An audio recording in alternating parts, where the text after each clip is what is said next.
ओम शांति। आज 24 जून 2022 के मातेश्वरी जगदम्बा सरस्वती के अनमोल मधुर महावाक्य सुनेंगे। और ये महावाक्य मातेश्वरी जी ने 15 दिसंबर 1963 को सुनाए थे। मम्मा का वाणी प्रवाह हमेशा कोई ना कोई एक टॉपिक को लेकर के होता है। और आज की मम्मा की मुरली में मम्मा ने कर्म की गुह्य गति को समझाते हुए ये बताया है कि हमारे जीवन में सुख दुख का आधार कर्म है। कई समझते हैं किस्मत में ही दुख है, किस्मत में ही सुख है, तो क्या करें। किस्मत भी भगवान ने नहीं बनाई है और न दुख भगवान देता है। लेकिन बाबा कहे किस्मत भी बनती है अपने कर्म से और दुख सुख भी अगर प्राप्त होता है तो मनुष्य को अपने कर्म से ही मिलता है। इसीलिए मम्मा ने बहुत सुंदर रीति से बच्चों को समझाया कि बच्चे, ये रिस्पॉन्सिबिलिटी हमारी अपनी है। जब तक हम खुद अपने कर्मों की रिस्पॉन्सिबिलिटी नहीं लेते हैं तब तक भोगने में भी बहुत अंतर होता है। क्योंकि हर वक्त हम यही सोचते रहते, कोई और रिस्पॉन्सिबल है, कोई और रिस्पॉन्सिबल है। लेकिन जब भी जीवन के अंदर दुख आता है तो हमेशा नजर ऊपर जाती है, हे प्रभु मेरा दुख हरो। जब प्रभु को दुख हरने के लिए कहते हैं, माना समझते हैं वो दुख हरता है, तो दुख देने वाला कैसे हो सकता है। जो कई लोग भगवान के लिए ही समझते हैं भगवान दुख देता है और इसीलिए भगवान को गाली देने लग जाते हैं। तो बहुत सुंदर तरीके से आज मम्मा ने हम बच्चों को ये स्पष्ट किया कि हम जीवन के अंदर सदा श्रेष्ठ कर्म करें ताकि हम सुख की प्रारब्ध को प्राप्त कर सके। सुनते हैं मम्मा के मधुर महावाक्य। मम्मा के पुण्य स्मृति दिवस पर प्रातः क्लास में सुनाने के लिए मातेश्वरी जी के मधुर महावाक्य है। हेडिंग है आज की मुरली का, कर्म ही सुख और दुख का कारण है। यह तो सभी मनुष्य जानते हैं कि जीवन में दुख और सुख कर्म के आधार से प्रारब्ध रूप में चलते हैं। जरूर पहले ऐसे कर्म किए हैं जिसकी प्रारब्ध दुख या सुख के रूप में भोगनी होती है, तो सुख और दुख का संबंध हो गया कर्म से। कर्म को किस्मत नहीं कहेंगे। कई ऐसे समझते हैं कि जो किस्मत में होगा, इसीलिए दुख और सुख को किस्मत समझ लेते हैं। यह तो ऐसे हुआ जैसे यह किस्मत कोई भगवान ने बनाई है या किसी और ने बनाई है। इसीलिए कह देते हैं कि जो किस्मत में होगा, लेकिन यह समझना भी बहुत जरूरी है कि किस्मत भी किसने बनाई। किस्मत कोई परमात्मा ने नहीं बनाई है। ऐसा भी नहीं किस्मत कोई पहले से ही बनी पड़ी है। नहीं, यह दुख व सुख जो मनुष्य भोगता है, उस दुख सुख को बनाने वाला भी मनुष्य ही है, क्योंकि कर्म करने वाला मनुष्य है। इसलिए ये रिस्पॉन्सिबिलिटी अपनी हो गई। मनुष्य की अपनी रिस्पॉन्सिबिलिटी है अगर जीवन में दुख आता है या सुख आता है। जो करनी सो भरनी, यह तो कॉमन कहावत है। और जो करेगा सो पाएगा। गीता में भी वर्णन है कि जीवात्मा अपना ही मित्र है और अपना ही शत्रु है। ऐसे नहीं कहा कि मैं तुम्हारा शत्रु हूं, मैं तुम्हारा मित्र हूं। भगवान ने ऐसे तो कभी नहीं कहा। नहीं, जीवात्मा अपना शत्रु और अपना मित्र है। इसीलिए अपने साथ मित्रता और अपने साथ शत्रुता, दुख और सुख करने वाला खुद मनुष्य हुआ। तो यह बात इतनी स्पष्ट है कि दुख सुख का रिस्पॉन्सिबल कौन हो गया? मनुष्य खुद अपने आप है। इसीलिए जब किसी भी रूप में दुख आता है तो उसको भगाने की कोशिश करते हैं। मनुष्य हमेशा उस दुख को भगाने की कोशिश करते हैं। कोई लड़ाई झगड़ा खड़ा हो जाता है तो उसको खत्म करने की कोशिश करते हैं। इसमें किसी किसी का अकाले मृत्यु भी हो जाता है तो भी दुख होता है। तो समझते हैं कि पता नहीं मेरे साथ ऐसा क्यों हुआ। फिर उसी वेग में अर्थात उसी जोश में आकर भगवान को भी गाली देने लग पड़ते हैं। अभी तुम्हारे आगे यह जो बातें आई, ये किया किसने? ये अकाले मृत्यु जो आया, यह जो रोग के रूप में दुख आया, क्या ये भगवान ने किया? यह जो लड़ाई झगड़े संसार के जितने भी दुख के कारण है, मम्मा कहे, यह जो लड़ाई झगड़े संसार के जितने भी दुख के कारण है, क्या ये सब भगवान ने किए? अरे भगवान जिसको कहते हो दुख हरता सुख करता, इसीलिए तो जब कोई भी दुख आता है तो उनको याद करते हो। शरीर को रोग लगता है तो भी कहते हो हे भगवान, दुख में उनको ही याद करते हो। अगर उसी ने दिया है तो जो दुख देने वाला है उसको क्या करना चाहिए? क्या याद करना चाहिए? हाँ? मम्मा कहे उसको क्या करना चाहिए बताओ? भला यह भी तो सोचना चाहिए कि दुख के समय जो याद आता है उनके लिए तो कह भी नहीं सकते कि यह दुख उसने दिया। यह भी तो समझने की बात है। जब याद करते हैं तो जरूर उनका संबंध हमारे साथ कोई दूसरी बात का है, न कि दुख देने का है। इससे सिद्ध होता है कि दुख का कारण अथवा इसका रिस्पॉन्सिबल कोई और है। उसमें भी कोई तीसरा तो है नहीं। एक मैं और दूसरा मेरा रचता। बस दो ही चीजें है ना। एक मैं उनकी रचना या उनकी संतान कहो और दूसरा है बाप। तो या बाप रिस्पॉन्सिबल है या मैं रिस्पॉन्सिबल हूं दुख के लिए। या बाप रिस्पॉन्सिबल है या मैं रिस्पॉन्सिबल हूं। लेकिन जब मेरे पास दुख आता है तो मुझे दिखाई ऐसे पड़ता है जैसे उस रचता ने ही मुझे दुख दिया है। अंदर से लगता भी है कि वह तो मेरा सुखदाता है। जैसे सुख के लिए सहारा मांगते हैं कि हे भगवान यह दुख दूर करना, भगवान मेरी आयु बड़ी करना।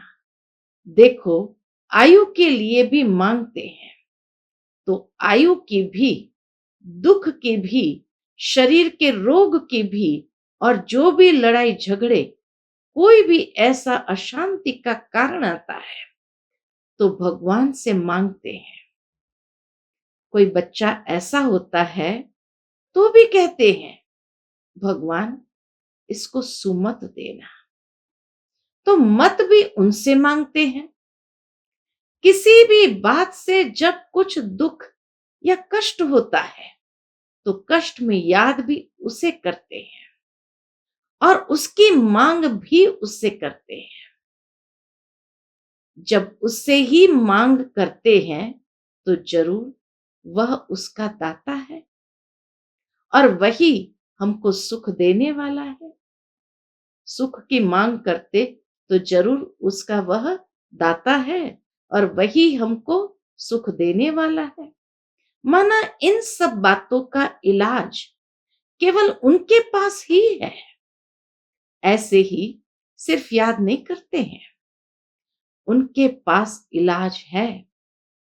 तो यह सभी हमारी जो हैबिट चलती है, भले जानते हैं या नहीं जानते हैं, लेकिन भगवान को दुख के समय याद जरूर करते हैं। कोई भी बात होती है तो मुख से निकलता है ओ माय गॉड। भले कोई जाने न जाने कि वह गॉड कौन है, क्या है, पर मुख से निकलता जरूर है। तो यह भी समझने की बातें हैं कि आखिर भी हम जिसको याद करते हैं, क्या उनका हमारे इन सभी दुखों से कोई कनेक्शन है? क्या वह दुख का दाता है या उनका कनेक्शन सुख देने से है? यह तो हमारी याद से भी सिद्ध हो जाता है कि उनका कोई दुख देने का काम ही नहीं है। अगर देता तो याद क्यों करते? दुख देने वाले के लिए तो अंदर गुस्सा आता है, सोचते हैं कि इसके लिए पता नहीं क्या करें। परंतु भगवान के प्रति तो सदा और दुख के समय तो खास प्रेम आता है। गुस्सा नहीं आता है, प्रेम आता है, अंदर से आता है। खास प्रेम आता है, अंदर से आता है कि जैसे वह हमारा कोई बड़ा मित्र है। अंदर वह खुशी आती है तो जरूर उनका हमारे साथ सुख का संबंध है, तो दुख का कारण जरूर कोई और है। अभी और कोई तीसरा तो है ही नहीं। एक मैं, दूसरा वह, तो जरूर मैं रिस्पॉन्सिबल हुआ। तो जिस चीज के लिए मैं निमित्त हूं और मैं ही दुख में दुखी होता हूं और पैदा भी मैं अपने से अपने आप करता हूं, तो यह देखो कितनी बेसमझी है। जिस चीज से छुटकारा चाहते हैं वह चीज मैं अपने लिए खुद ही बनाता हूं। दुख का कारण भी मैं खुद ही अपने लिए बनता हूं। आश्चर्य की बात है ना। मनुष्य चाहता नहीं है, फिर भी दुख बनता जाता है। तो जरूर वह कोई बात से अनजान है, बेसमझ है। तो जिस बात का पता नहीं लगता है उसका पहले पता निकालना चाहिए ना, कि दुख का कारण कौन है।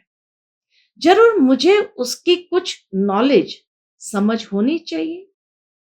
तो इसी समझ की पहले खोज करनी चाहिए।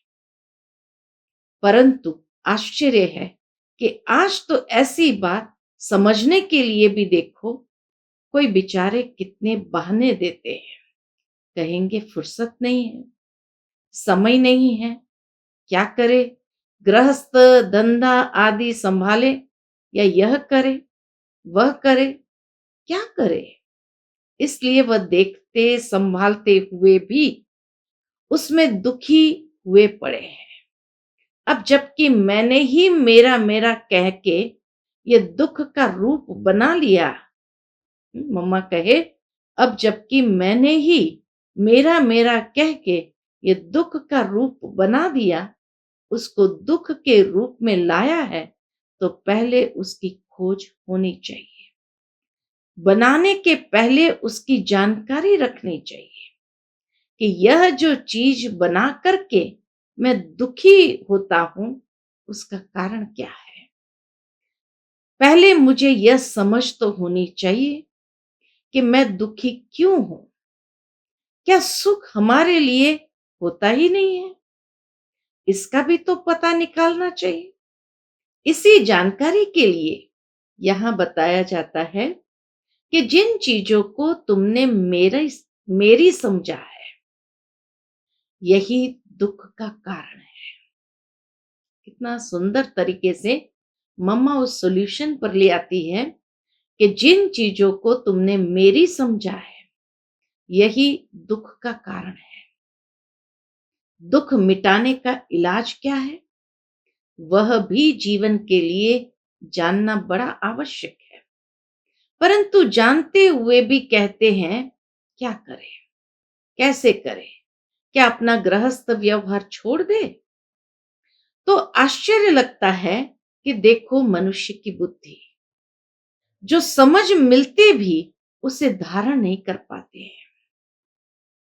मम्मा कहे, देखो मनुष्य की बुद्धि, जो समझ मिलते भी उसे धारण नहीं कर पाते। हम अनुभव से उसी बातों को समझ करके और धारण करके बतलाते हैं कि यह अनुभव की चीज है। जरूर अनुभव हुआ है, तभी तो कहते हैं कि प्रैक्टिकल में किस तरह से सुख की प्राप्ति हो सकती है। जो बहुत काल की आश रखते आए हो, अभी वह जो सुखदाता है, वह स्वयं हमको अपना यह परिचय दे रहा है कि हे बच्चे, तुम दुखी हुए क्यों हो? कारण तो तुम्हारा ही है, लेकिन तुम्हारे में ऐसी कौन सी बात है जो तुम्हें खुद को पता नहीं चलता है, जिसके कारण दुख उठा रहे हो? क्या तुम्हारे कर्म ही दुख का कारण बनते जा रहे हैं? वह आकर के समझो, देखो।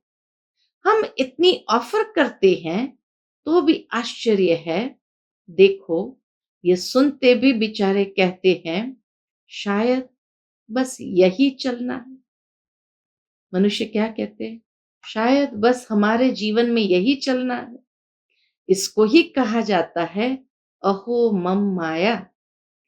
एकदम माया पकड़ कर बैठी है और चाहते भी जिस चीज के लिए सारा दिन माथा कुटी करते हैं, वही बाप सामने से बतलाते हैं कि बच्चे, तुम्हारे सुख का कारण और दुख का कारण क्या है। बाप खुद कहते हैं, मैं तुम्हारे सभी दुख हरने और तुमको सुख देने आया। तब तो गाते हो दुख हरता सुख करता। कभी ऐसे नहीं कहते कि आज दुख करता सुख हरता नहीं। ऐसे कभी भगवान के लिए नहीं कहते कि आज दुख करता सुख हरता नहीं, तो हर दुख का वो हरता है। बाप कहते हैं, बच्चे, मैं आया ही हूं तुम्हारे दुख हरने, लेकिन उसके लिए तुम्हें ऐसे कर्म करना सिखाऊंगा जिससे तुम्हारे दुख नष्ट हो जाए। सिर्फ मैं जो सिखाता हूं, समझाता हूं, उसको समझ करके वह पुरुषार्थ करो जिससे दुख नष्ट हो जाए। तुम्हारे ही दुख नष्ट करने की मैं शिक्षा देता हूं, जिसको धारण कर लो, क्योंकि तेरी चीज है ना। दुख तुमने क्रिएट किया, तुम्हारी चीज है। तो मम्मा कहती है, बाबा हमें वो शिक्षा देते हैं तो धारण कर ले, क्योंकि तेरी चीज है ना। परंतु कई तो बेचारे ऐसे कारण देते हैं जैसे कि हम कोई भगवान के ऊपर मेहरबानी करते हैं। कई फिर कहते हैं, समय मिल गया तो कर लेंगे। अरे भाई, खिलाना पिलाना ये सब जो बातें हैं, उसी कर्म से बनाए हुए खाते में ही तो तुम मूंझ पड़े हो, उसमें ही तो दुखी हुए हो। जबकि एक तरफ कहते हो दुख से छूटे, और दूसरे तरफ इन सब दुखों से छूटने का रास्ता खुद बाप समझा रहे हैं, तो भी देखो कोई की बुद्धि में मुश्किल बैठता है। इसी प्रकार माया इन 5 विकारों को कहा जाता है। परंतु मनुष्य बेचारे फिर धन संपत्ति को माया समझ लेते हैं। कई फिर शरीर को भी माया कह देते हैं। उससे बचने के उपाय करते रहते हैं। परंतु बाप कहते हैं तुम्हारे दुख का कारण कुछ और है। यह प्रकृति तो मेरी रचना है, जो अनादि है वो कोई दुख का कारण नहीं है। तुम्हारे में एक्स्ट्रा अलग से कोई चीज आई है जो दुख का कारण है। उसको ही 5 विकार माया कहा जाता है। ये 5 विकार माया के कारण ही हम दुखी हुए हैं। विकार कोई शरीर नहीं है, संसार विकार नहीं है, धन संपत्ति विकार नहीं है। विकार एक अलग चीज है जो आने से फिर ये सभी चीजें दुख का कारण बन चुकी है। नहीं तो ये सब पदार्थ आत्मा के सुख के कारण है, जीवन में सुख का अनुभव के लिए कारण है। उनके लिए ये संपत्ति धन आदि जो है वह सब सुख के कारण है। लेकिन इन सभी बातों का पूर्ण ज्ञान न होने के कारण यह सब चीजें दुख में आ गई है। ऐसे भी नहीं है कि मैंने यह जो अनादि रचना रची हुई है वह कोई दुख का कारण है, नहीं। दुख के कारण तुम बने हो। मम्मा कहे दुख के कारण तुम बने हो। तुम्हारे में कोई और अलग चीज आई है। वह अलग चीज है यह माया 5 विकार। अभी उसी को तुम्हें निकालना है। ये माया 5 विकार दुख का कारण है, इसीलिए उसी को निकालना है। मनुष्य फिर कह देते हैं ये सब भगवान ने दिया है। अगर भगवान ने दिया तो वह सुख की चीज दी होगी। अगर भगवान ने दिया तो वह तो सुख की चीज दी होगी ना। इसमें तुमने विकार डाल करके इन सभी चीजों को खराब कर दिया है। इसलिए बाप कहते हैं तुम इन विकारों को निकाल दो तो सदा के लिए सुखी हो जाएंगे। ये सारी बातें समझने की है। इसके लिए थोड़ा टाइम तो देना होगा। दुखों का नाश करने की विधि सीखनी होगी। इसके लिए कहते हैं बार बार आओ, कुछ समझो। परंतु ऐसे नहीं यहां से सुना और बाहर गए फिर बात खत्म। कई फिर कह देते हैं यह तो बड़े या बूढ़ों का काम है। क्या जीवन बनाना ये बूढ़ों को ही जरूरी है? बूढ़ा तो वह हुआ जो उल्टी सीढ़ी चढ़ जाते हैं। मम्मा कहे बूढ़ा तो वह हुआ जो उल्टी सीढ़ी चढ़ जाते हैं फिर देख करके उतरते हैं। इससे तो क्यों नहीं सीढ़ी चढ़ने से पहले ही संभल जाए कि हमको जीवन कैसे चलाने चाहिए। पहले से ही संभल जाना चाहिए कि हमको जीवन कैसे चलानी चाहिए। इसलिए उन्हों को राय देंगे कि इन बातों को समझ करके अपने जीवन में दुख की जो जड़ है, दुख का जो कारण है, उसको मिटाने का पूरा पूरा यत्न यानी पुरुषार्थ करना चाहिए। भगवान बाप जो सबका पिता है, उस पर जो हमारा हक है उसको ही समझना और वह हक लेना है। खाली ऐसे थोड़ी उनको बाप कहना है, लेकिन उनके द्वारा हमें क्या प्राप्ति करनी है उसको भी तो कोई आकर के सुने और समझे। हम सबको ऑफर तो करते ही रहेंगे, आगे भी निमंत्रण और संदेश देते ही रहे हैं। फिर कोटों में कोई जागते हैं। आगे भी ऐसा हुआ है। तब तो भगवान ने खुद कहा है, क्या कहा है कि कोटों में कोई मुझे जानते हैं। तो यहां आकर के इस चीज को समझने के और कुछ धारण करने की बातें करो। एक ही दिन में ये सब बातें समझाने में नहीं आ सकती है। मम्मा कहे एक दिन में तो ये सब बातें समझाने में नहीं आ सकती है, तो समय तो देना पड़ेगा ना। अच्छा, मीठे-मीठे बच्चों प्रति याद, प्यार और नमस्ते। हम सब रूहानी बच्चों की रूहानी माता-पिता, बाप-दादा को याद, प्यार, गुड मॉर्निंग और नमस्ते, नमस्ते, शुक्रिया बाबा, शुक्रिया। आज का बाप-दादा का मधुर वरदान हम बच्चों के प्रति है, अपने पूज्य स्वरूप की स्मृति से सदा रूहानी नशे में रहने वाले जीवन मुक्त भव।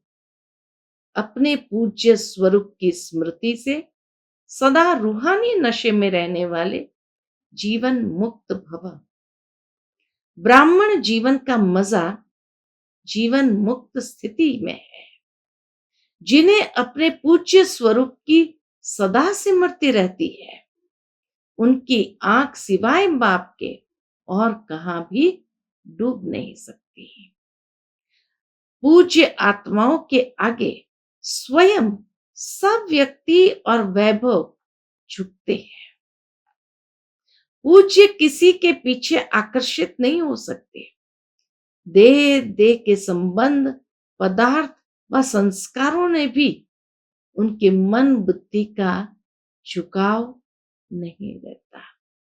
देह, संबंध, पदार्थ व संस्कारों में भी उनके मन बुद्धि का झुकाव नहीं रहता। वे कभी किसी बंधन में बंध नहीं सकते। सदा जीवन मुक्त स्थिति का अनुभव करते हैं। आज का स्लोगन है, सच्चा सेवादारी वह है जो निमित्त और निर्माण है। सच्चा सेवाधारी वह है जो निमित्त और निर्माण है। अच्छा, ओम शांति।